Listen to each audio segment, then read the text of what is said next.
What is going on, everybody?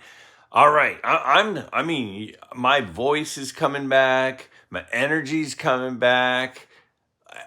I'm ready to roll. Now, speaking of ready to roll, remember tomorrow night, Tuesday, February 4th at 8:30 Eastern, 5:30 Pacific, Midlife Live #2 with my awesome guests. I've got Mike from Junk Wax Hero. I've got Dan from Dan's Vintage Baseball PC. And I've got Jake from Wax Pack Wisdom. We're going to kind of bridge the gap between a couple of different topics that I've been covering.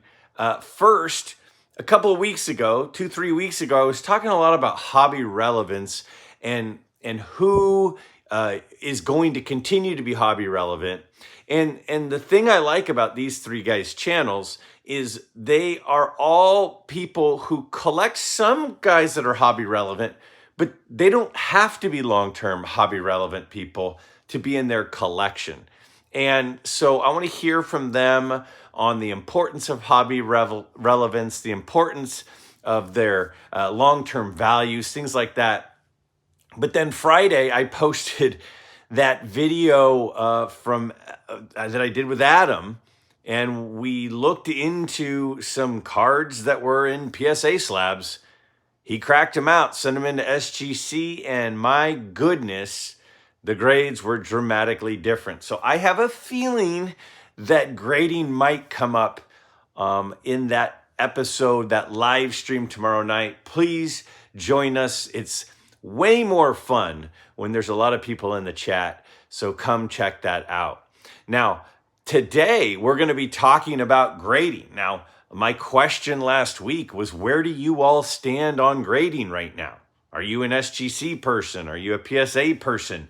Are you none of the above? And that was before this episode on Friday that I did. I knew that episode was going to be coming out. I was in the works of creating it. I was midway through it. And so I threw this question out knowing that it would be a topic that would be coming up over the next few days, knowing that this would be an interesting one. And it's getting a lot of views, and I think deservedly so, because it's a topic that matters. Grading, whether you like it, whether you hate it, grading matters in this hobby right now. I think it's going to matter in the foreseeable future. And when you have two companies owned by the same parent company, and they have the same job, which is to evaluate and grade cards, and their grading scales on paper are very, very similar, but the actual grades that they're giving the same cards are dramatically different. That's something I think we need to be aware of. So that's what this episode is going to be all about. Some of you are pro PSA, some of you are pro SGC, some of you are somewhere in between, and we're going to talk about all of that. But first, I wanted to throw out a couple of thanks. My buddy Lou from New York. Lou sent me a couple of midlife hats. Check this out. Lou, my guy, that is awesome. So thank you, Lou, for the hats. So if you see me sporting these hats in some upcoming episodes and at card shows and stuff, they were a gift from my good friend Lou. Now, another thing is my guy Jason. He sent me a couple of things before, and he sent me some really cool Matt Manning cards. He's got this Seawolves minor league Manning card, but then the same card numbered to 150 in the blue. You can see it's numbered to 150 there. And then also, I did that back. Oh yeah, and then he sent me the gold. The gold numbered to 50. So those are very cool. I don't have a ton of his minor league cards, and it's super awesome to get those. And then this is a cool one that he sent as well, that it's got his kind of progression through the ranks in the minors. Got to see Matt last weekend. Great guy. Had a great time. It was fun catching up. Anyways, so thank you, Lou. Thank you, Jason, for the cards. Let's take a look at what you all had to say about your current opinions on grading as they stand right now. A few people said PSA is the premium brand. This first one says SGC is a cheap slab for cheap people, so its market position is correct. PSA is the premium brand and treated as such by Collector's parent company. Note, there must be a clear separation from the good old boys network of Joe Orlando's sketchy earlier days of PSA. This second one says PSA, Apple, SGC, Samsung. I do like my Samsung phone, though. It's dropped plenty of times, but it still works. PSA is, however, paying for the brand. Whether we like it or not, they are the Apple brand in our hobby. And maybe Apple products stink. Maybe they don't. They will garner higher prices than most. On Google, I read that as of September 2024, 57.3% use an Apple phone, whereas 23.3%, myself in that group, have a Samsung device. Make of that data or information as you will. All right. Couple of, at least one pretty strong statement there about PSA being the premium brand and SGC being the less premium brand. Now, let me just first say, a lot. I always have a couple of people go, PSA and SGC, they're different companies. They just are owned by the same umbrella company. I fully understand that Collectors owns the PSA brand and that company, and they also own the SGC brand and that company. I also know that their president, their CEO, they've come out and said that they are sharing some information. They are working together in some ways.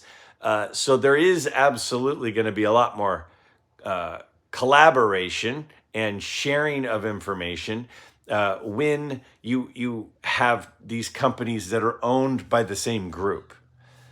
Now, I said, the other day, I think it was on Wednesday of last week, I kind of was starting to infer some things. I was saying, hey, I was at the National, and at the National, PSA had a red carpet around their giant booth by the entrance, and SGC was in the back corner. And last week I said, SGC didn't grade on site for the first time in a couple of years, but PSA was. I said SGC has signers, or PSA has signers. SGC doesn't do signing authentication, and I said they're telling us something here. Now, there was a video that came out as a response to one of my videos last week from a channel I really respect, the High Pop Professor. Brian's super smart guy, very articulate, very intelligent. He's a fellow teacher. I met him in person at the National. And in fact, I'm working on having some sort of collaboration with him and his brother, Iconic Al, coming up soon. And he did a response video, and I'll link it down in the description, and I hope that you check it out. And he basically said, he kind of took things a little bit further than I started to say last week, and he's like, they're telling you something, and what they're telling you is one is the premium brand and one is not. Now, let me just say this. If you want a nice car, wait, did he just say if you want a nice car? Where are we going with this? Stay with me for a second. If you want a nice sedan, if you want a nice SUV, I think Toyota makes a really good product. They make a really nice product, long-lasting cars, reliable, easy. The price to get it repaired if needed isn't crazy. And then if you want the premium of Toyota is Lexus. See, Lexus is owned by Toyota. So if you want a really nice automobile, you can go get, a nice Toyota Camry. But if you want a premium, the one that has, like the air-conditioned seats And the one that has like, might have like a massager in the seat, and it might have a heated steering wheel. That kind of stuff, the premium bells and whistles that cost more, but they're the super luxurious stuff. Those are the things you're going to get with the Lexus brand. Now, again, they're owned by the same company. Same thing with like Acura and Honda, Infiniti and Nissan. They have these distinctly different branding because one is supposed to be premium and one is supposed to be basic. Now, for me, when PSA acquired SGC, my concern was not really that SGC was going to go away. My concern was, are they going to continue to develop it, or are they going to basically make it be stuck? Is it going to be stuck? See, when SGC was its own company, it had no affiliation with PSA. They were competing with PSA to be the premium brand. And Beckett was competing to be the premium brand. But now what we have is we have collectors who owns two grading brands, and it feels like what they're trying to do is distinguish that there's a difference between them. Isn't it GMC and Chevy? And GMC is the premium brand to the Chevy.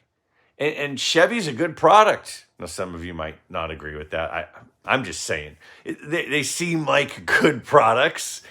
But the GMC is like the really high-end version. Is that what they're doing? Is it that they're not going to kill off SGC, but what they're going to do is they're going to have all these advantages to the PSA one, the PSA label, and they're going to charge more, and they're going to be able to get more because that's the premium brand. That's where it feels like it's heading. That's where I started to go last week. That's where Brian went on and continued down that road with his video. Again, link in the description down below. I hope that you'll watch it. And then I think that in addition to that, the comparison of sort of the Samsung and the Apple that Andrew makes, I think that that's a pretty good comparison. The difference is, because some people would say, well, Samsung's better than Apple, but you're paying more for Apple because it's considered premium. And SGC is really good at what they do. It feels like that's what's happening right now. And to some of us, that might be just fine because we don't need the bells and whistles. We just want our cards to be encapsulated. We want them to look nice when they're encapsulated. We want a dependable, reliable grade attached to it so that people can determine an approximate value and an approximate quality of the card without having to see it in person. And so it does what you need it to do. But if you're wanting to get a card that you're going to immediately relist, that you're going to take it directly from CompC over to PSA, get it graded, directly from PSA over to eBay, get it sold, buy it, grade it, sell it, flip it, move it, all those bells and whistles. You want the card graded, and you want the autograph graded, and you want the autograph authenticated. PSA has all the bells and whistles. Is that where we're heading? That's what these comments, I think, seem to lead towards. And while PSA hasn't come out and said that, it's sort of like last week I said, it wouldn't be that hard to add SGC to the direct to eBay thing. It wouldn't be that hard to have on-site grading for SGC. It wouldn't be that hard to send some of the PSA autograph authenticators over to the SGC headquarters and have them be authenticating autographs over there. It wouldn't be that hard to set up some of these things and add, I don't know, the set registry for SGC if that's what they wanted to do. But it doesn't feel like that's what they're wanting to do. It feels like they're okay with SGC being a good, reliable company with the basics like Toyota. And they want PSA to be the Lexus, to be the one that has the bells and whistles and is the premium brand. It feels like that's what they're doing. And I always say, it doesn't matter what you say. It matters what you do. I tell that to my kids. I tell that to my students. I tell that to myself. And I think that what they're doing is speaking loud and clear about what they want. And they wouldn't be doing what they're doing if they weren't trying to create the difference that they're starting to clearly create. Quite a few people said, I'm a supporter of SGC. This one says, Greg, first time commenting. I am submitting predominantly to SGC these days. I love the way the black slabs frame vintage cards. Additionally, I collect with my 9-year-old daughter who tracks the progress of our submissions on almost a daily basis. The long wait at PSA simply doesn't hold her attention. We collect largely for the joy of the chase, so the current difference in ultimate value of PSA slab versus SGC slab is not that important to us. Yours in the hobby, Jason. This next comment says, I like SGC because of the faster turnaround time and the cards look nicer in their slabs. I think they grade vintage cards better. My buddy Jake of Wax Pack Wisdom will be on tomorrow's live stream event. He says, to me, PSA versus SGC is no contest. PSA jacked up the price of their membership and their turnaround times have gotten ridiculous. They've had a ticket stub of mine since early November. It's been in assembly for several weeks, and I have zero indication from them when it will be ready other than an estimated finish date of April 14th. That means they could have my stub for over 5 months. That's not an acceptable time frame for me. They only cater to the Skeens RPA pullers of the world who can afford same-day service. The speed of which SGC grades, the consistency of their grading, the look, especially vintage cards in tuxes, and their lightning fast and courteous customer service puts them head and shoulders above PSA. The only question is how long that continues as SGC gets more and more integrated into the collector's cinematic universe. This last one says, there are so many bells and whistles with PSA, and the customer has to pay for those overhead costs. SGC is simpler and keeps grading costs low. I just want a nice slab with consistent and rational grading, which is what I get with SGC. You know, it's funny because I've done many videos where I've had people accuse me of hating on SGC.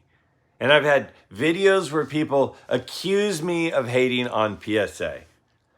And on my video Friday, where Adam, not Greg, Adam submitted 25 cards over to SGC that he cracked out of PSA slabs.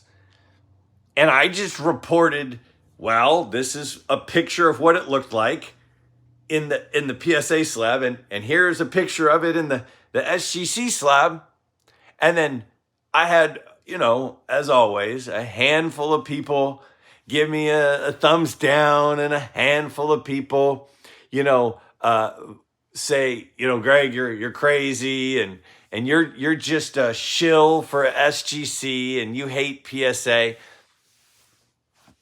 And I just I feel like I'm just reporting what I am experiencing.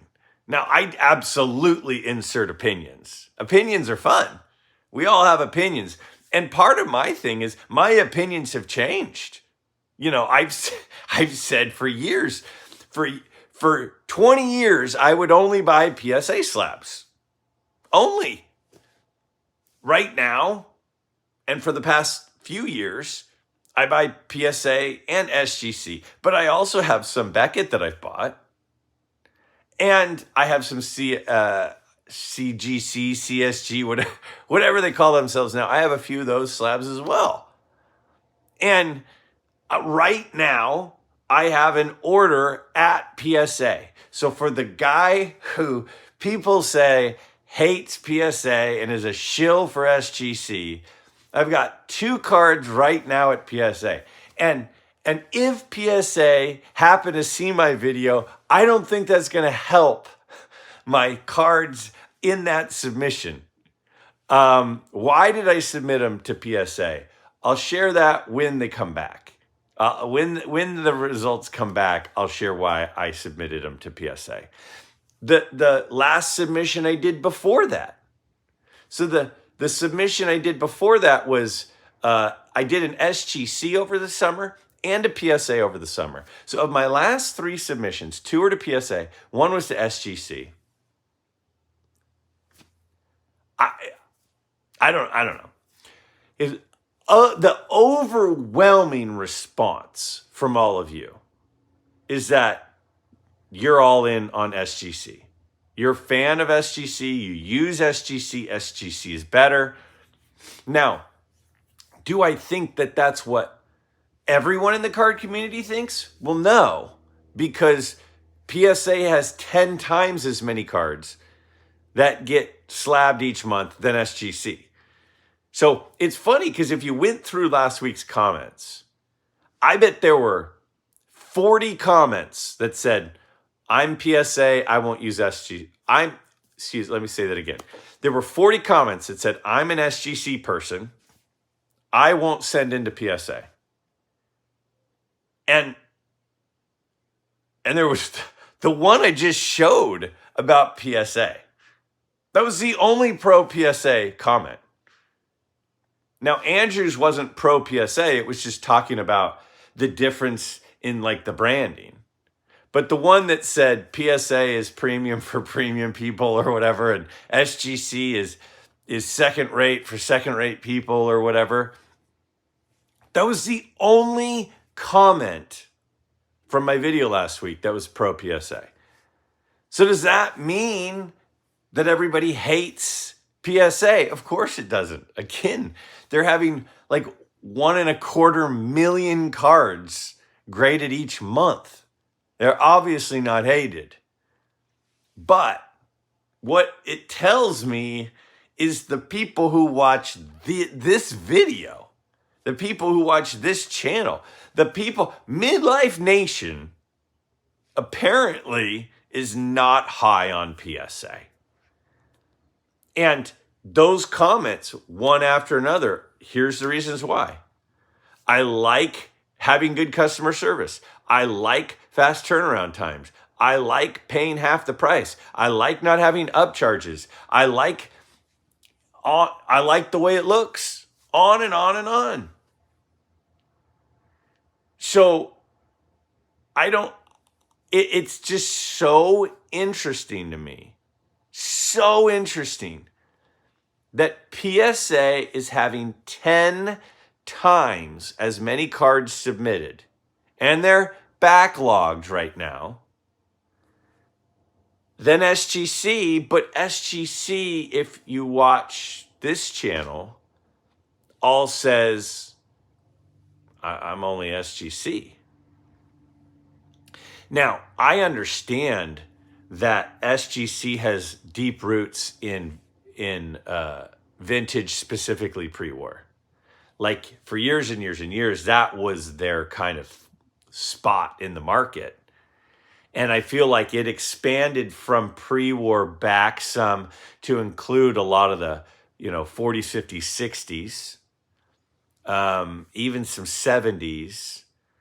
But a lot of the cards that are being graded each month are Pokemon cards, are the ultra modern stuff, are the modern cards. That's where a lot of the grading is going on. And those people are about PSA. Now, I'm going to share a quick little story, and then we'll move on to the last thing. And this, I think, is interesting. So when I was in high school, now I live in California. I grew up in California. There were soda machines on school campuses. Those have been banned. They're not allowed to sell. They're not allowed to sell sugar or sodas on school campuses in California now. I don't know if it's like that everywhere. But when I was in high school, there were soda machines, and they were Pepsi products. Only Pepsi products. Then I got to college, and on my college campus, it was only Pepsi products. And I thought that was interesting. And so at some point, I was a marketing major. Okay, so my degree is in business with an emphasis in marketing. And I was like, is it just our high school campuses or college campuses? And the answer was no. See, what happened was Pepsi had a long-term marketing plan. And their long-term marketing plan was, we want to hook people on our products early, and then they'll stay with us indefinitely. So people will start being able to have some money to buy drinks and things when they're like in high school and middle school, and then when they're in college. And then when they are out of high school and middle school, and then they go into college, or after college, then they'll go into the workforce and they'll go, oh, I'm going to buy a soda. I want a Pepsi because that's what I've been drinking middle school, high school, and in college. So their whole thing was to set the hook deep early to get these lifelong customers early by selling at really, really thin margins to schools, universities, colleges, high schools, middle schools, really thin margins, because that was a part of their marketing to set the long-term hook on their future customers. And then eventually the people who had been drinking Coke would die off, and then everyone has a history of drinking Pepsi. It was a long-term marketing plan. And that's what they did. Part of me feels like, is that what's happening with PSA? Is it a long-term marketing plan? Is it, we're going to make it really easy on the customers who are into modern, new, flipping, profit, buy, sell, the thing that a lot of those people are doing, because then they'll stay with us. I don't know. All of these are just, I'm just throwing stuff out there. But these are just the thoughts going on in my head, between my ears. The last group of people that responded, that weren't all in on PSA or all in on SGC, let's take a look at those. Finally, some people said, well, it just depends. This first one says, I buy cards graded by both SGC and PSA. I'd consider cards graded by other companies as well, but I rarely see any around. I make a submission to SGC once or twice a year. I have no interest submitting to any other company at this time. Another comment says, another fine episode. As for this week's question, it depends. I know. It depends on if I'm buying a graded card or if I'm sending it in to be graded. If I'm buying, I'm slabnostic. I don't care about the slab as much as the card or even perceived value of the deal. If I'm sending them in, it's SGC all day, every day. This past year, I sent orders for both to the same group submitter in the same shipment. The SGC was back before the PSA order had even moved out of their research phase. The icing on the cake was when the modern cards in my PSA order were back a month before my vintage cards, and one of the vintage slabs came back damaged and was another 2 months wait while they reslabbed it. My vintage cards were gone 4 months. That is why I'm SGC all day, every day. My question is, what happens if or when Peter leaves SGC? What if he goes to CSG or Beckett? Do those companies instantly get a bump because of the vintage collectors assuming he will get whichever one following the SGC playbook that was successful? Thanks again for the video and the opportunity to participate. Another comment says, I get newer cards in PSA, but vintage always in SGC. I just have graded cards for the information after I'm gone, since not everyone in my house knows cards.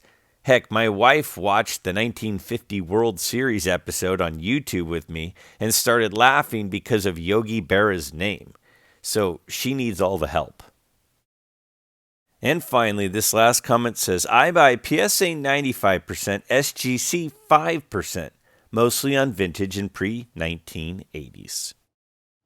So, for some, it depends. It depends.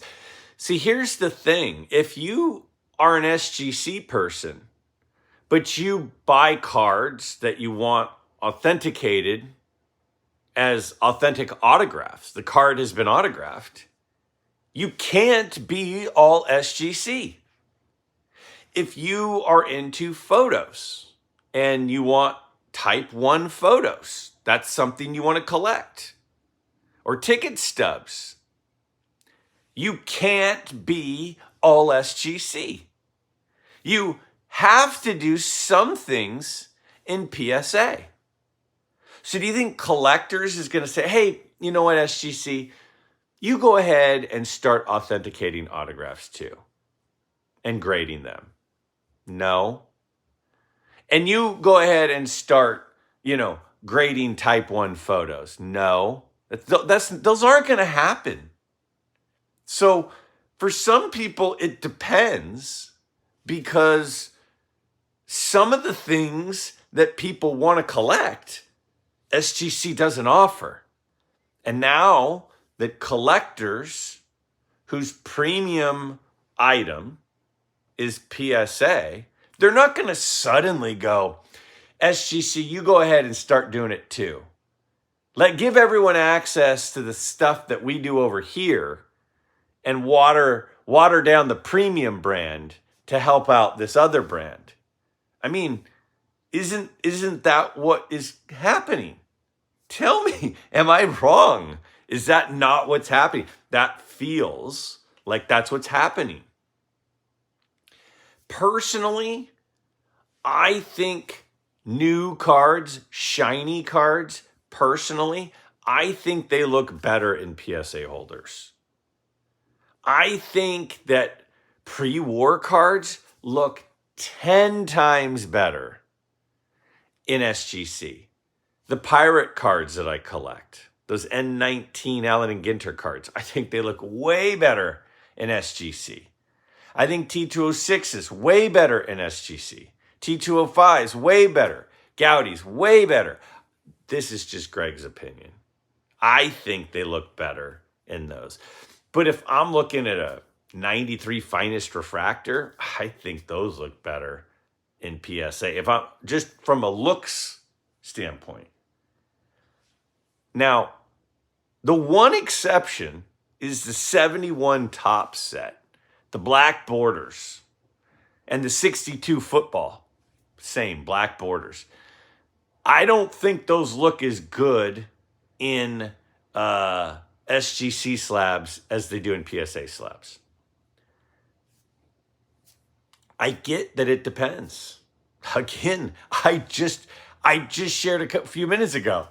I have a submission at PSA right now, and I submitted some cards to PSA over the summer, and I submitted some cards to SGC over the summer. It was all based on the services that are available in each, and the way that the card or the item looks in the slab for each.